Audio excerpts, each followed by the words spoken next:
एक मोता धर्मशाला है। मोता जी। धर्मशाला में तो पहले जाओ पहले पाओ, लेकिन लिमिटेड होती है तो जगह बुक हो जाती है। और विष्णु धर्मशाला में वहाँ दलित समाज के बच्चों को जब परीक्षाएं होती तब कमरा मिलता ही नहीं। अच्छा। ये मैं बिल्कुल मतलब कह रहा हूँ, कैमरे के सामने कह रहा हूँ। तो मैंने ये चीजें देखी, देखने के बाद में मुझे लगा, तो मैं ये करीब 15 साल से ये रुकने करने का बच्चों की व्यवस्था पहले अम्बेडकर चौक में करता था जी। और उसके बाद ये 5 साल से अभी मैं यहीं कर रहा हूँ। तो यहाँ पे बच्चे आते हैं, उनके निःशुल्क खाने की, पीने की, रुकने की सारी व्यवस्था। मेरे 2-3 मित्र हैं, एक सुधीर मेघवाल है, एक रामलाल बांदड़ा है। वो लोग हम मिल करके उन बच्चों से एक नया पैसा नहीं लेते।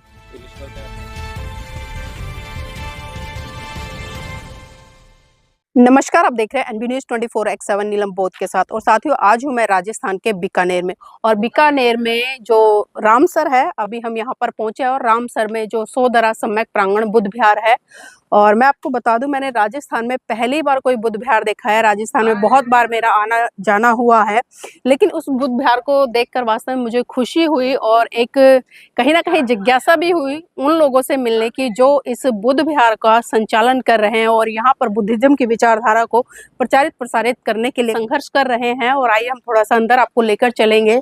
और जैसे ही देखिए आप अंदर आते हैं, अंदर आते ही आपको बिल्कुल फ्रंट में परम पूज्य बाबा साहब की जो स्टैचू है वो दिखाई दे जाएगा। और इसी के साथ साथ में जो स्टैंडिंग ओवेशन में परम पूज्य बाबा साहब की स्टैचू है वो भी यहाँ पर लगी हुई है। और इधर आप देख सकते हैं बेहद खूबसूरत तरीके से इस बुद्ध विहार को बनाया गया है। और सामने आप देख पाएंगे चलायमान प्रतिमा महाकाणिक तथागत बुद्ध की, जिन्होंने पूरे विश्व में करुणा मैत्री भाईचारे का संदेश देते हुए सब लोगों को एक साथ मिलकर आगे बढ़ने की प्रेरणा दी। और यहाँ पर तमाम जो कोटेशन है वो लिखी है। और उसी के साथ साथ में जो नमो तस्से भगवतो अरहतो सम्मा संबुद्धस्से, यानी कि मैं उन सम्यक संबुद्ध को नमन करता हूँ जिन्होंने अपनी समस्त इंद्रियों पर पूर्णतः नियंत्रण स्थापित करके अपने चित्त से राग, द्वेष, मोह, लोभ इन सभी को बाहर निकाल अपने चित्त को परिशुद्ध किया है। और यहाँ पर पंचशील भी है और इसी का हिंदी में रूपांतरण किया गया है। और बेहद खूबसूरत ये बुद्ध विहार है। और आप सामने देख पाएंगे बहुत सारी कोटेशन लिखी हुई हैं। और देखिए यहाँ पर देखिए एक कोटेशन लिखी है कि अब शराब और अम्बेडकरवाद एक साथ नहीं चल सकते, इसलिए या तो शराब छोड़ दो या फिर जय भीम बोलना छोड़ दो। लेकिन मैं कहूँगी कि जो जय भीम और अम्बेडकरवाद बिना बुद्धिज्म के एक साथ नहीं चल सकते। जो व्यक्ति जय भीम बोलता है वो अपने आप में बुद्धिज्म को फॉलो करने वाला होना चाहिए। खाली जय भीम बोलकर मेरा मानना है कि हम बुद्धिज्म को आगे प्रचारित प्रसारित नहीं कर सकते। यहाँ पर भंते जी भी हैं, तो मैं पहले भंते जी से जुड़ने का प्रयास करूंगी और जानने का प्रयास करूंगी किस विहार को किस तरह से संचालित कर रहे हैं। बंदावी भंते जी। भंते जी, सबसे पहले जानना चाहूंगी आपका नाम क्या है? मेरा नाम भंते जी नागवंश है। भंते नागवंश जी, मेरा अगला सवाल ये है कि आप कितने दिनों से यहाँ पर रह रहे हैं और इस बौद्ध विहार में और खासकर बुद्धिज्म को यहाँ पर फैलाने के लिए किस तरह से संघर्ष कर रहे हैं?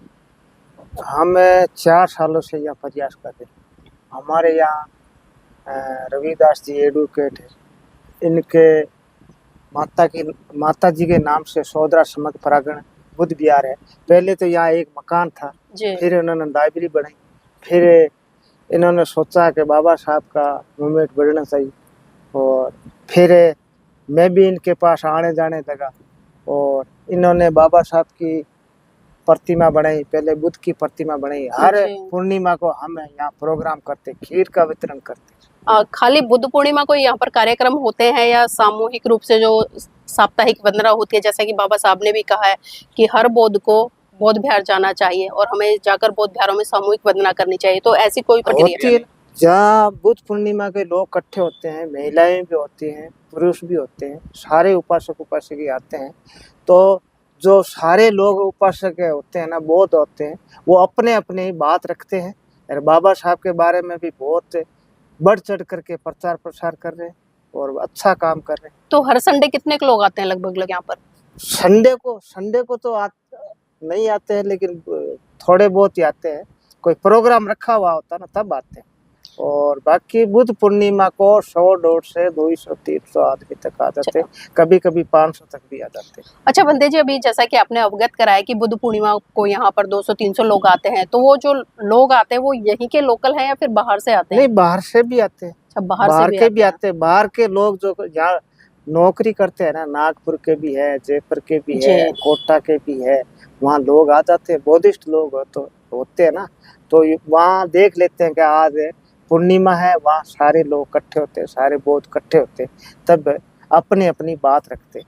अच्छा बनते जी, ये भी जानना चाहूँ क्योंकि आप यहाँ पर रह रहे हैं, यहाँ पर परमानेंट रहते हैं या कभी कभार आते हैं? नहीं, परमानेंट नहीं रहता, कभी कभी आता हूँ, मैं तो घूमता रहता हूँ। अच्छा, कभी कभार आते हैं। कभी कभी तो यहाँ जो आम लोग रहते हैं तो हाँ। उनके पास भी जाते हैं आप लोग या सिर्फ यहीं बुद्ध विहार तक सीमित रहते हैं? आम लोग तो जो यहाँ बुद्ध विहार है, उपासक लोग देख लेते हैं कि बनते जी। जी आए हैं, तो उनको निमंत्रण के लिए बुला लेते हैं, भोजन पर बुला लेते हैं। भोजन दान के लिए हाँ, बुलाते हैं। भोजन दान के लिए बुलाते हैं। अब धीरे धीरे काम अच्छा बढ़ रहा है, और इसके लिए जहाँ ये रविदास जी है, इनके लिए ये भोजन दान के लिए और वर्षावास रखने के लिए तो रविदास जी बहुत प्रयास कर रहे हैं। पहले यहाँ बीकानेर में भिक्षु रहने के लिए कोई जगह नहीं थी, तो इन्होंने प्रयास किया, तो ये बुद्ध विहार, अब कहीं का भी भिक्षु आएगा ना, तो बुद्ध विहार ढूंढेगा, तो ये सामने जाके ले आएंगे, इनसे बात करेंगे और फोन पर आ जाएंगे, स्टेशन पर आ जाएंगे, बस जी। स्टेशन पर आ जाएंगे या भिक्षु। अच्छा भंते जी, जो एक बौद्ध भिक्षु होता है उसके जीवन का लक्ष्य क्या होता है? उनके जीवन का लक्ष्य, मेरा तो ये है, अब अगले का क्या है, मैं तो यही देखता हूँ कि बाबा साहब अम्बेडकर का मूवमेंट आगे बढ़े और बौद्ध धर्म का प्रचार प्रसार ज्यादा से ज्यादा हो और लोग सुखी रहे और आराम से। तो देखिए, मैंने भंते जी से चर्चा की और जो कुछ सवाल थे वो भी जानने का प्रयास किया, और इसी कड़ी मेरे साथ में आज रवि जी हैं, पेशे से अधिवक्ता हैं, और आप देख पा रहे होंगे जो यहाँ पर जितना भी रिटर्न काम किया गया है और पेंटिंग बनाई गई है वो इन्हीं के माध्यम से बनाई गई है। तो मैं इन्हीं से जानने का प्रयास करूंगी। आदरणीय रवि जी, जो हम पढ़ पा रहे हैं सामने, सोदरा सम्यक प्रांगण सेवा संस्थान बीकानेर, तो जो सोदरा है इसका मतलब क्या है? मैं थोड़ा समझ नहीं पाई हूँ अब तक। ये मेरी माता जी का नाम है, अच्छा। और इस जमीन को लेने के लिए घर मेरा पाबूबारी है अम्बेडकर चौक में, जी। और इस जमीन को लेने के लिए उन्होंने अपने गहने वगैरह सब रख के और ये जमीन मुझे दिलवाई थी। तो मैंने उन्हीं के नाम से ये करके, पहले स्कूल बनाने का प्लान था, जैसे ही मैंने मकान बनवाया इधर, नीचे अंडरग्राउंड बनाया, फिर स्कूल किसी कारणवश नहीं बना पाया, तो मैं माता जी के नाम से मेरी इच्छा थी कि बीकानेर में बुद्ध विहार हो, क्योंकि बुद्ध विहार नहीं है राजस्थान में। बीकानेर में हाँ, अकेला बुद्ध विहार है। हाँ, क्योंकि हम बात करते हैं कई बार के राजस्थान में बाबा साहब की मूर्ति सबसे पहले लगी, ये सबसे पहले लगी राजस्थान में, जो अम्बेडकर सर्किल है बीकानेर का। लेकिन बुद्धिज्म यहाँ नहीं बढ़ पाया, और मैं दीक्षा लेके आया, करीब 10-12 साल मेरे को हो गए नागपुर से। तो एक ही मन में था कि घर नहीं बैठना, मुझे धर्म का प्रचार करना है। मैं पेंटिंग का काम करता था काफी लंबे समय से, रामविलास पासवान से जुड़ा हुआ, साहब कांसीराम जी के साथ काम किया मैंने खूब। दिल्ली में 12 जनपद पे बहुत रहा हूँ, लगभग लोग वहाँ पे दिल्ली में जानते हैं मेरे को, ऐसी बात नहीं। तो कहने का मतलब, मैं वापस जब यहाँ धर्म के काम में जुड़ा, राजनीति सब छोड़ के दीक्षा लेने के बाद में एक ही था, तो फिर देखता कि यहाँ भिक्षुओं के कोई रुकने की जगह नहीं, कोई व्यवस्था नहीं, कोई जानता भी नहीं था। तो मैंने ये भगवान बुद्ध की प्रतिमा यहाँ स्थापित करवाई, और एक बनते जो आज राजस्थान भिक्षु संघ के अध्यक्ष हैं, कश्यप आनंद, तो वो मेरे बीकानेर में पहले से संपर्क में थे, उनसे संबंध था, क्योंकि वो यहाँ पे जोनल डायरेक्टर रहे हैं सांख्यिकी विभाग में पहले, अब आज भिक्षु है। वो संपर्क में पहले से थे, तो उनको मैंने निवेदन किया, आप मूर्तिकार है, बहुत अच्छी मूर्तियां बनाते हैं, तो उनसे ये मूर्ति बनवाई, और फिर मूर्ति बनने के बाद मैंने कहा इसको मैं बुद्ध विहार के रूप में घोषित कर देता हूँ। तो मैंने अपनी माता जी के नाम से सोदरा सम्यक प्रांगण बुद्ध विहार से इसको, और मैंने कहा भी बीकानेर में कम से कम कोई भी भिक्षु आए, कोई भी आए अपने, जो बाबा साहब को माने, जो SC ST का बंदा है, तो उसके रुकने की करने की सारी व्यवस्था है। और जब से ये बना है, तो बुद्ध पूर्णिमा पे हमने यहाँ आयोजन करके मैंने इसकी घोषणा कर दी, और उसके बाद में निरंतर हर पूर्णिमा का मैंने कहा, ताकि इस बहाने से हम इकट्ठा होना शुरू हो, तो हर पूर्णिमा पे कार्यक्रम हम जो है शुरू किया हमने। तो पूर्णिमा को थोड़े विचार भी आदान प्रदान हो जाते हैं, और भिक्षु आते हैं तो उनकी देशना हो जाती है, और कुछ बच्चों को भी हम मोटिवेशन करने के लिए, उनके लिए भी छोटी छोटी कोटेशन कोई बात रखते हैं, तो उनको भी सम्मानित करते हैं, पेन पेंसिल किताब उनको देना, इस तरह से कार्यक्रम यहाँ चलते हैं। विशेष तौर से यहाँ पे जो काम है वो एक तो हर पूर्णिमा का कार्यक्रम धर्म को बढ़ाने के लिए, दूसरा, अपने समाज में जो परीक्षाएं जो होती है कंपटीशन की, जी चाहे जी रीट की हो, चाहे नेट की हो, हम्म, चाहे अन्य कोई भी ग्राम सेवक की हो, पटवारी की हो, तो इस तरह की परीक्षाएं जो भी होती है, तो यहाँ पे बच्चे जो उनके रुकने की कोई व्यवस्था नहीं बीकानेर में। जो धर्मशालाएं हैं, उन धर्मशालाओं में जैसे बिश्नोई धर्मशाला है, नाम लेके कहना पड़ता है कि बीकानेर में एक मोता धर्मशाला है। मोता जी धर्मशाला में तो पहले जाओ पहले पाओ, लेकिन लिमिटेड होती है तो जगह बुक हो जाती है। और बिश्नोई धर्मशाला में वहाँ दलित समाज के बच्चों को जब परीक्षाएं होती तब कमरा मिलता ही नहीं। अच्छा ये मैं बिल्कुल मतलब कह रहा हूँ, कैमरे के सामने कह रहा हूँ। तो मैंने ये चीजें देखी, देखने के बाद में मुझे लगा, तो मैं ये करीब 15 साल से ये रुकने करने का बच्चों की व्यवस्था पहले अम्बेडकर चौक में करता था, जी और उसके बाद ये 5 साल से अभी मैं यहीं कर रहा हूँ। तो यहाँ पे बच्चे आते हैं, उनके निःशुल्क खाने की, पीने की, रुकने की सारी व्यवस्था। मेरे 2-3 मित्र हैं, एक सुधीर मेघवाल है, एक रामलाल बांदड़ा है, वो लोग हम मिल करके उन बच्चों से एक नया पैसा नहीं लेते। अच्छा, कोई हाँ। लिस्ट वगैरह तैयार करते हैं जो बच्चे यहाँ पर आते हैं? नहीं, वो जैसे एक रात के लिए आते हैं, जैसे जी कल सुबह परीक्षा है तो अब जैसे बाहर से आए, अब उसको परीक्षा देने जाना है, अब उस बच्चे को नहाने की धोने की व्यवस्था मिल जाए। मैंने देखा पार्क में, बाजार में, जी स्टेशन जी पे जी जो अपने बच्चे रुके हुए हैं और वो सुबह जाके परीक्षा देंगे, क्या देंगे वो परीक्षा। तो यहाँ पे हमारे पास पहुंचते हैं अपने बच्चे, तो उनकी पूरी SC ST और OBC के बच्चों को अच्छा, रोकता हूँ साप्ताहिक विशेष कोई तौर पे। गतिविधि चलती है यहाँ इस बिहार साप्ताहिक में? गतिविधि तो नहीं चलती, लेकिन जी वंदना हम लोग डेली करते हैं। उसमें 2-4-5 लोग आ जाते हैं, कभी 1-2, कोई भी गांव का भी कोई आ जाता है, नहीं तो यहाँ पे कोई रुका हुआ होता है तो वो वंदना करके जी निकलते हैं। अच्छा, इस तरह गांव में जो बहुजन लोग हैं उनके कितने घर हैं लगभग? करीब 70-75 घर है, 70-75 घर। तो लेकिन 70-75 घर में अब जुड़ाव तक जुड़ाव नहीं। अच्छा, जुड़ाव जुड़ाव नहीं है। कारण क्या है? एक कारण तो अब मैं उनके बारे में क्या कहूँ, यहाँ हर पूर्णिमा का कार्यक्रम होता है, उसमें भी नहीं आते। बुद्ध पूर्णिमा पे नहीं, एक जय बड़ा भीम तो आयोजन आज करते लोग हैं। खुलकर बोल रहे हैं, हम देखते हैं देखो, कि जय भीम बोलते हैं। जय भीम तो जी काफी लंबे समय से बोला जा रहा है, लेकिन बुद्ध नहीं बढ़ पाया। मैं इस चीज के पीछे 2 कारण मानता हूँ। एक तो जो जय भीम बोलता है ना, वो स्वार्थवंश बोलता है। कर्मचारी तो इसलिए बोलता है कि रिटायर होने के बाद में समाज में जाके बैठेंगे, नेता बन जाएंगे। जी और एक हम आरक्षण के कारण जय भीम बोलते हैं कि हमें आरक्षण मिलता है। मतलब सामाजिक उत्थान से कोई सामाजिक लेना उत्थान देना नहीं, नहीं। जबकि बाबा साहब ने भी कहा कि धर्म के बिना हमें कुछ नहीं, हम्म, हमारा भला नहीं हो सकता।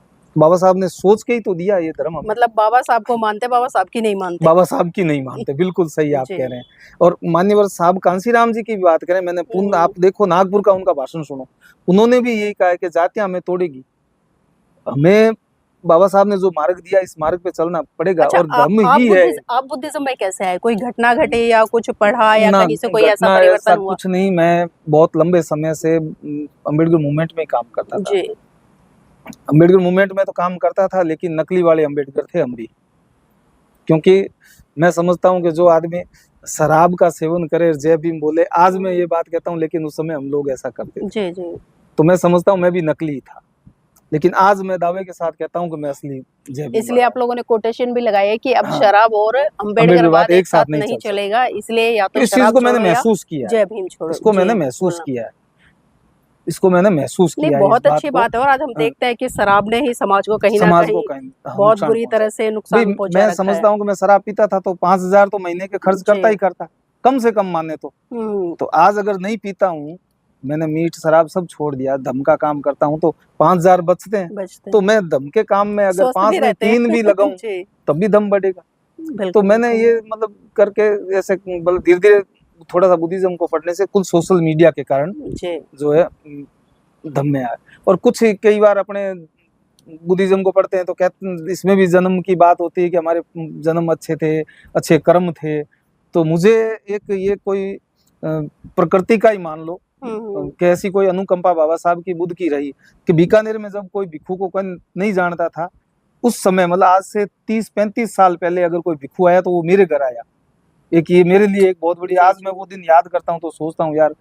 और बीकानेर में भी कोई पूछता कि यार कोई अम्बेडकर वाले से मिला दो, तो लोग कहते रविदास के वहाँ पाबूबारी चले जाओ। तो और आज बुद्ध की बात आती है तो लोग कहते हैं। कुछ मेरा ऐसा है कि कुछ नयापन करने की इच्छा रहती अच्छा, है। जो आपका नाम है रविदास बौद्ध, ये घर वालों ने रखा है या फिर कुछ परिवर्तन हुआ है इसके पीछे भी कहानी है। मेरा नाम है रविंद्र कुमार जी।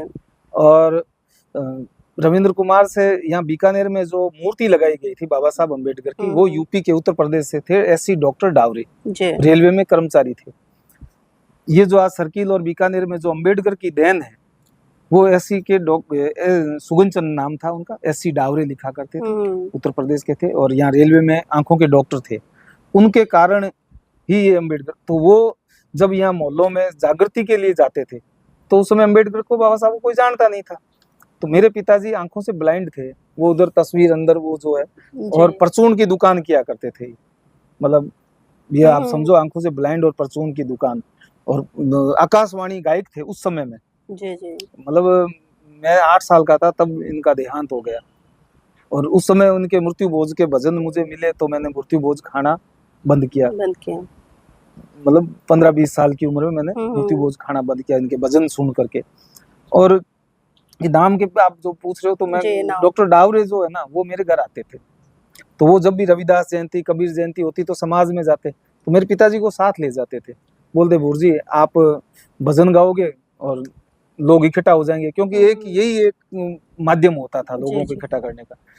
और यहाँ हर बस्तियों में, दलित बस्तियों में रामदेव जी का मंदिर अवश्य मिलेगा, तो वहां जाते भजन गाते, तो लोग इकट्ठा हो जाते कि भाई भूरा राम आयो भजन गाई, तो लोग इकट्ठा होते, फिर वो 2 भजन गा के कहते भाई ये डॉक्टर डावरे है और आपको ये कुछ कहना चाहते हैं, आप सुनो। फिर वो भीड़ जो है उनको सौंप देते, तो वो मेरे घर लगभग आते थे। वो रविदास जयंती के एक दिन आए, मेरी बुआ जी मुझे बताया करती थी, तो उन्हें कहा कि इसका क्या नाम रखा आपने, तो हम तो रविंद्र कहते हैं। रविंद्र मत कहा करो, इसको रविदास कहा करो, आज से हम रविदास जयंती मना के आए और इसको रविदास। उस दिन से मेरी बुआ और उस समय अपने समाज में पढ़े लिखे लोग कम थे और वो डॉक्टर थे, तो बुआ जी सब आदर करते कि भाई डॉक्टर साहब ने कह दिया, डॉक्टर साहब ने कह के गए कि अब रविदास ही कहना है इसको, तो मेरे को रविदास कहते गए।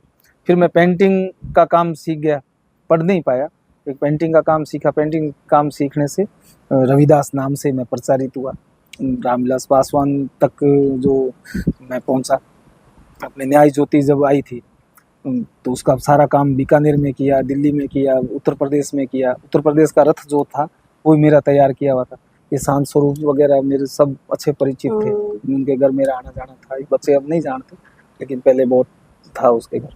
वो भी आर्टिस्ट से पहले अपने नई दिल्ली के पास ही स्टेशन के पास मकान था उनका, पश्चिम बुरीबाद में भी। तो इस तरह से ये, और मतलब आप जो बुद्धिज्म का जो पूछे भी इसमें कैसे है, तो इसमें ये सोशल मीडिया का मुझे बड़ा सहारा मिला। मतलब मेन क्रेडिट आप सोशल मीडिया को देंगे? बिल्कुल। अच्छा, जैसे आपका नाम है रविदास, आज अगर हम रविदास समाज को लें, क्योंकि कहीं ना कहीं एक बड़ा द्वंदात्मक स्थिति आज पनप रही है। जो रविदास जी को फॉलो करने वाले लोग हैं, जो कहते हैं कि भाई हम तो गुरु रविदास जी का धर्म अपना रहे हैं, मतलब रविदास या धर्म को वो लेकर आगे चल रहे हैं, लेकिन बुद्धिज्म से वो बिल्कुल इनकार करते हैं।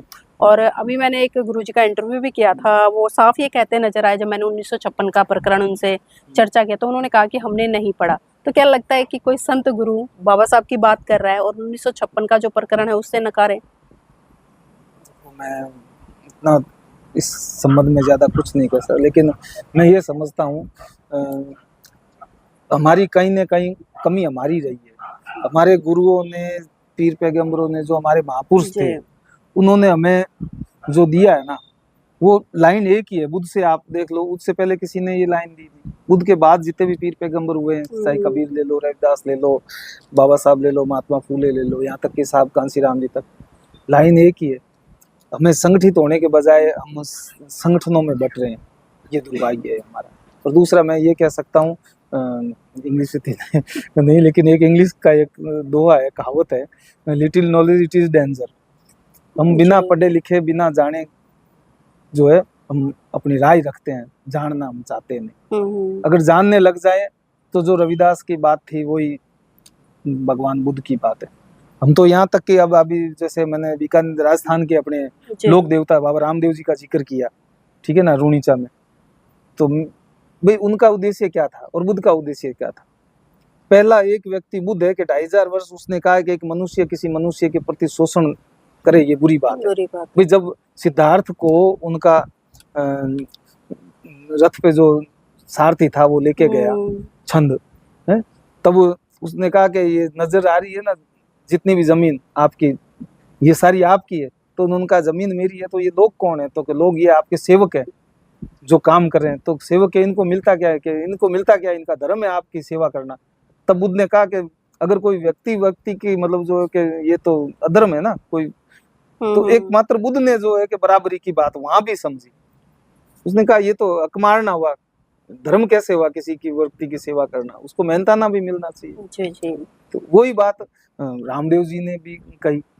तो हम समझना नहीं चाहते, ये अलग चीज है। तो ठीक है आदरणीय जी, आप हमारे साथ में जुड़े और इसके लिए बहुत बहुत साधुवाद। और वास्तव में देखिए जिस आपका तरह भी से ये बहुत-बहुत बौद्ध विहार बनाया गया है यहाँ पर, वास्तव में उसके लिए ये लोग सभी साधुवाद के पात्र हैं। और चाहे हम भगवान बुद्ध के बाद में जितने भी संत गुरु रहे हैं उनकी बात करें तो सब ने भगवान बुद्ध की ही विचारधारा को आगे मनुसात किया है। और आज से 2500 वर्ष जिस तरह से भगवान बुद्ध ने पहले भी कहा कि मनो पुबंगमा धम्मा मनो सेठा मनोमया मनसा चैपद उठे न भास्ती व करोती व ततो नंग दुख मन वैती चक्कंग व बहतो पदंग। यानी कि मन सभी प्रवृत्तियों का अगवा है और मन को लेकर ही तमाम गुरुओं संतों ने काम किया है। चाहे उसमें हम कबीर जी की बात करें, उन्होंने भी कहा कि मलमल धोए शरीर को, धोए ना मन का मैल, नहाए गंगा गोमती, रहे बैल के बैल। मतलब आप कितना ही शरीर को रगड़ लीजिए, कितना ही गंगा स्नान कर लीजिए, जब तक आप अपने चित्त को शुद्ध नहीं करोगे तब तक काम बनने वाला नहीं है। और इसी तरह से रविदास जी ने भी कहा कि मन चंगा तो कटौती में गंगा। लेकिन विडंबना है कि जो बहुजन समाज के लोग हैं वो इन गुरुओं की वाणियों को नहीं समझ पा रहे हैं, उन पर आगे बढ़ नहीं पा रहे हैं। और यही कारण है कि जिस तरह से आदि बुद्धिज्म या जो बहुजन विचारधारा आगे बढ़नी चाहिए थी वो बढ़ नहीं पा रही है। तो साथियों मैं चाहूंगी आप इस वीडियो को लाइक करें, शेयर करें, और जो ये बौद्ध विहार हमने आपको दिखाया है आप अपनी प्रतिक्रिया जरूर दीजिएगा कि बौद्ध विहार आपको कैसा लगा।